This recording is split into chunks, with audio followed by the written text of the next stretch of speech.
क्या भाव है? यदि तुम्हें सुरतरु कामधेनु चिंतामणि भगवत रसिक अनन्य अली के प्यारी जू के चरणारविंद, प्यारे जू के चरणारविंद का आश्रय गुरु कृपा से मिल गया, श्यामा श्याम का नाम धाम रूप लीला का परिचय मिल गया, और आप इनका आश्रय छोड़कर अन्य किसी व्यक्ति या अन्य किसी का आश्रय कि जो हमारी कामना पूर्ण कर देगा, तो कह रहे हैं मानो ऐसा हो गया कि वो अपने उदर पोषण के लिए कल्पतरु का त्याग करके कुग्राम में जाकर कुकर्म को विचार करने वालों के आगे हाथ फैला रहा है। बड़े उदार प्रिया प्रीतम हैं, मांगने की जरूरत नहीं पड़ेगी। अन मांगे आगे आवेगो जीव पल लागे पल को। स्वामी श्री हरिदास जी महाराज जो महामहिम श्री ललिता जी के अवतार हैं, कह रहे हैं केवल अनन्यता पूर्वक तुम भजन करो, हरि भज छाण न मान नर्तन को, मति बंछे रे मति बंछे तिल तिल धन को, अन मांगे आगे आवेगो जीव पल लागे पल को। बिना मांगे तुम्हारे पास आ जाएगी सुख संपत्ति, यदि तुम प्रिया प्रीतम के अनन्य हो गए, उनका स्मरण करते हो, उनका जप करते हो। श्री सूरदास जी महाराज कह रहे हैं जो मन कबहू को हरि को जांचे। यदि कहीं गुरु प्रताप से तुम्हारे मन में बात बैठ गई कि अब जो चाहिए हा हरि रा राधा वो श्यामा श्याम से चाहिए, अन्य मुझे कोई दे तो भी मुझे नहीं चाहिए, ये बहुत बड़ी बात है, ये बहुत बड़ी सिद्धि है भक्ति की, अपने आराध्य देव के अनन्य हो जाना। बहुत इसमें दुलार मिलता है आराध्य देव का, वही सब रूपों में है। जैसे हरिराम व्यास जी कहते हैं राधा वल्लभ ध्याई के और ध्याइये कौन, व्यास ही देत बने नहीं बरी बरी प्रतिलोन। जैसे हम पकौड़ी बनाते हैं तो पूरे फेंट में नमक डाल देते हैं तो हर पकौड़ी में पहुंच जाता है, एक एक पकौड़ी में नमक नहीं मिलाते। ऐसे ही संपूर्ण सृष्टि एकमात्र सच्चिदानंद प्रभु एक हम बहुत श्यामा, मैं एक बहुत रूपों में हो जाऊं, वही है। तुम्हें यह नहीं डरना कि कोई देवता नाराज हो जाएगा या कोई भगवत स्वरूप नाराज हो जाएगा, नहीं।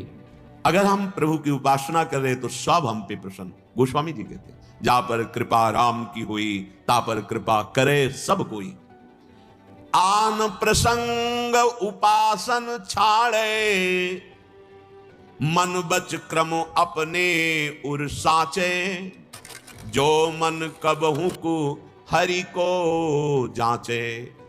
अगर आपको चाहिए, वैसे आपको हृदय की बात बताएं, प्रभु से मांगने की जरूरत नहीं है, सर्वज्ञ हैं, उनको सब पता है।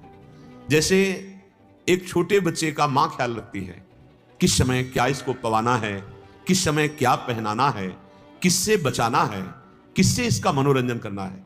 भगवान का एक नाम है जनमन रंजन, अपने भक्त को आह्लाद प्रदान करने वाले। विश्वास कर लो, मांगने की जरूरत ही नहीं। पक्का आपके विश्वास में कमी, इसलिए आप मांगते हैं, मांगने की जरूरत नहीं। कई बार ये देखा है, यहां बात पीछे आती है, व्यवस्था पहले होती है। यहां मांग बाद में आती है, व्यवस्था पहले हो जाती है। लौकिक वस्तु की, पारलौकिक वस्तु की नहीं, चिदानंद वस्तु की सब कुछ उनको पता है। वो यहीं बैठे हैं, वो कण कण में विराजमान है, उनसे क्या मांगना। पर यदि तुम्हारा मांगना ही स्वभाव है तो एक अनन्य होकर अपने आराध्य देव से मांगो और इंतजार करो, उनका हर विधान आपके लिए मंगलमय होगा। जैसे छोटा बच्चा गंदी वस्तुओं से खेलना चाहता है तो मां उसके रोने पर ध्यान नहीं देती और बलात् उसको खींचकर उससे उसका मंगल होने वाला है इसलिए हटा देती है। ऐसे ही मेरे कृपालु प्रभु हैं। आप अन्यथा न सोचिए कि आपने ये बात मांगी और प्रभु ने पूरी नहीं की। सच्ची मानिए, अगर वो पूरी कर देते तो बड़ा मंगल हो जाता। वो मंगल भवन है, बड़ी कृपा की। आपको लगता है कि कैसे मंगल हो जाता, मेरा ये काम बन जाता, लेकिन आप अल्पज्ञ हैं, प्रभु सर्वज्ञ हैं। अनंत माताओं जैसा प्यार रखने वाले प्रभु हमारी बात यदि पूरी नहीं कर रहे तो उसमें परम मंगल छुपा हुआ है।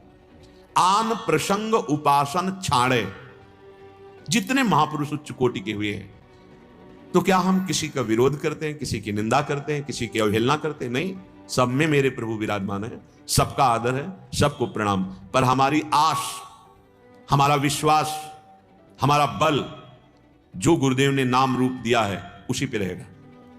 सब में वही है, इसलिए सबसे आदर होगा, सबको सुख पहुंचाने की बात हृदय में होगी। पर हमारे हृदय का विषय होगा जो गुरु प्रदत्त उपासना है, जो नाम, जो मंत्र, जो आराध्य देव का रूप, जो धाम जो लीला उसी में अनन्य। आन प्रसंग उपासन छाड़े, मन ब्रज कर्म अपने उर साचे। हृदय में सच्चा भाव आ जाए, अब जो कुछ होगा प्रियालाल से होगा, चाहे नरक मिले चाहे स्वर्ग मिले, दुख मिले चाहे सुख मिले, मुझे कोई परवाह नहीं। इसे प्रीति कहते हैं। ये जो प्रेम मार्ग है, इसमें स्वसुख वांछा का त्याग करने पर ही आगे बढ़ा जाता है। जब आप अपने सुख की परवाह नहीं करेंगे तो प्रभु आपके सुख की परवाह करेंगे। जब लड़का सयाना हो जाता है और अपनी चिंता करने लगता है तो माता पिता निश्चिंत होने लगते हैं, चलो तुम चलने लायक हो गए हो, देखो आप।